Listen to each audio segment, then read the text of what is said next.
Hey, my name is Matt Cruz. Bonjour, je m'appelle Matt Cruz et je veux partager avec vous une histoire surnaturelle. Je me souviens en février 2020, je prêchais dans une conférence au Colorado et à la fin de la conférence, le pasteur m'a emmené à l'aéroport et je me souviens que nous sommes partis très tard et quand nous sommes arrivés à l'aéroport, j'ai couru jusqu'au kiosque. Je me précipitais parce que généralement vous n'avez qu'environ 45 minutes pour enregistrer vos bagages avant votre départ. Et si vous ne faites pas cela, vous ne pouvez pas enregistrer vos valises. Alors je me souviens d'avoir tapoté sur mon numéro de confirmation, imprimé cette carte d'embarquement, je vais donner mes bagages, réclamer un billet et louer Dieu. Et donc je me souviens d'avoir couru pour arriver à la porte à l'heure, pour m'assurer que je ne rate pas mon vol. Et pendant que nous embarquions, je suis allé voir dans quel groupe d'embarquement j'étais, à quel numéro de siège j'étais assis. Et quand je regardais ma carte d'embarquement, elle disait que j'étais dans la zone 1, juste derrière le cockpit. Et j'étais confus, parce que j'étais arrivé tard, et c'était un vol complet. Donc j'aurais dû être assis à l'arrière de l'avion. Alors je me suis dit, ce n'est pas normal que je sois assis à l'avant, mais j'ai pensé que c'était une bénédiction du Seigneur. Et donc j'ai embarqué sur le vol. J'ai pris ma place et je me souviens que j'étais assis là, fatigué du week-end. J'étais prêt à partir, faire une sieste et me réveiller à l'atterrissage à Chicago. Et pendant que je m'assoupissais, cette dame s'est approchée de moi et elle a dit « Excusez-moi, je suppose que nous sommes assis dans la même rangée. » Elle a pris sa place au moment où nous avons décollé. Elle a commencé à me parler sur le fait qu'elle venait du Pakistan, qu'elle a étudié pour obtenir un doctorat, comment sa famille était vraiment fière d'elle, et nous venons d'avoir une longue conversation, un super dialogue, et nous avons parlé de sa foi. C'était une femme musulmane qui suivait un enseignement sur l'islam, et j'ai commencé à partager avec elle l'évangile de Jésus-Christ. Et la dame était très gentille. Vous dites souvent aux gens que l'évangile est une annonce, pas une dispute. Vous la partagez sans la bousculer. Et je viens de commencer à partager l'évangile avec cette dame, avec amour, avec compassion, mais avec l'audace du Saint-Esprit.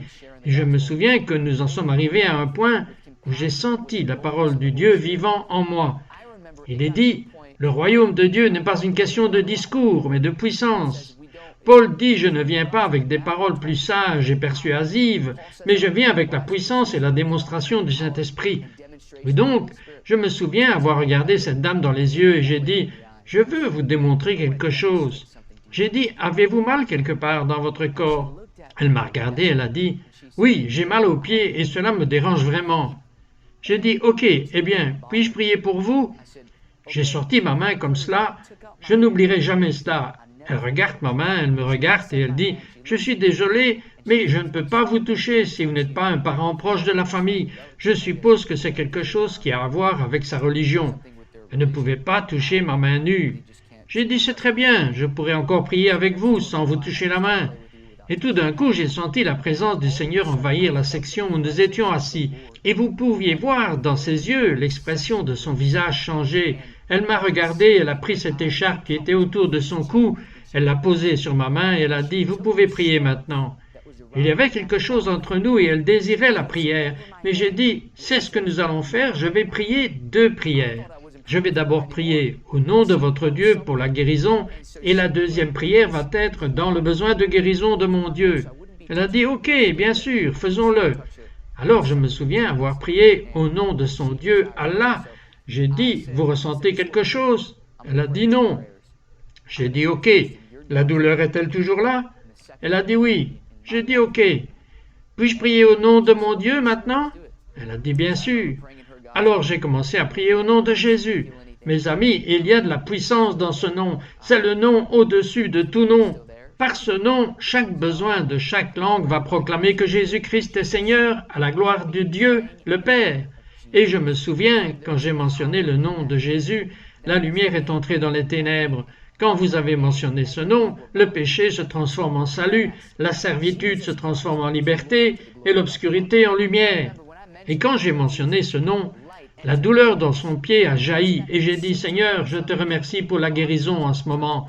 Je te remercie que tu aimes cette femme. Je te remercie pour le feu du ciel qui la purifie et qui brûle tout ce qui n'est pas de toi. J'ai ouvert les yeux et cette dame avait l'air choquée. Elle essayait de changer de sujet parce qu'elle savait qu'elle avait ressenti quelque chose. Quelque chose est arrivé à ce moment et j'ai dit, non, Vous devez me dire ce que vous avez ressenti quand j'ai mentionné le nom de Jésus. » Elle m'a regardé, elle a dit, « Pourquoi est-ce que je me sens comme si mes pieds étaient en feu et la douleur est complètement partie? » J'ai dit, « Écoutez, c'est Jésus, c'est lui qui guérit, c'est lui qui peut faire ce qui vient de se passer, n'est-ce pas? Lui seul peut faire cela. » Et je l'ai regardé, j'ai dit, « Regardez, Bouddha a dit qu'il était un maître de vérité, Mohammed a dit qu'il était un prophète de vérité, mais Jésus a dit, je suis la vérité. Il y a quelque chose de différent à propos de Jésus. » Et j'ai dit, pourquoi ne suivriez-vous pas l'homme qui a versé son sang pour vous, l'homme qui a perdu sa vie pour vous, afin que vous puissiez être réconciliés avec le Seigneur? Il a rouvert l'accès au Père à travers le prix qu'il a payé sur la croix. J'ai dit, vous avez été rachetés avec ce prix.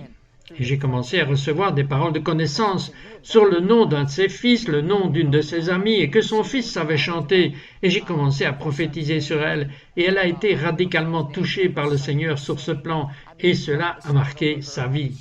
Et mes amis, je veux vous dire aujourd'hui que votre confort peut tuer la rencontre de quelqu'un d'autre.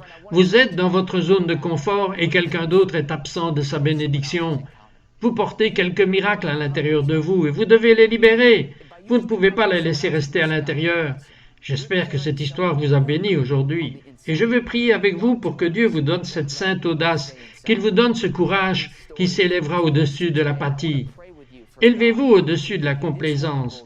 Élevez-vous au-dessus de tout pour aller de l'avant dans les choses de Dieu.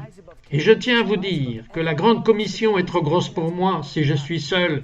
C'est trop grand pour vous de le faire seul. Et c'est trop important pour nous de ne pas essayer de le faire ensemble. Vous n'avez jamais vraiment trouvé Jésus à moins que vous ne parliez de lui aux autres. Et je veux prier avec vous aujourd'hui pour que vous ayez ce feu dans votre cœur de témoigner pour le Seigneur. Alors, Dieu, je te remercie maintenant pour la personne qui regarde. Je prie dans le nom puissant de Jésus qu'ils sentent ce feu dans leur esprit, que tu embraseras leur cœur. Dieu, je prie aujourd'hui pour que tu puisses les responsabiliser dans ton service. Je prie, Dieu, qu'ils fassent l'expérience de ton feu et de ta puissance comme jamais auparavant. Ensuite, cela les fera se lever et partager l'Évangile avec puissance et autorité. Seigneur, je prie pour que tu rencontres les personnes de l'autre côté de l'écran aujourd'hui, tellement qu'ils se lèveront et ils diront « J'ai besoin de gagner les perdus en Christ ». Je prie Dieu que tu leur donnes un amour pour les perdus, que tu remues leur cœur envers les âmes. Parce que ta parole dit que le fruit des justes est un arbre de vie, et que ceux qui sortent et gagnent des âmes sont sages. Je prie ceci au nom de Jésus-Christ aujourd'hui. Je prie pour que tu libères un nouveau feu dans leur cœur, au nom de Jésus. Amen. In Jesus' name, amen.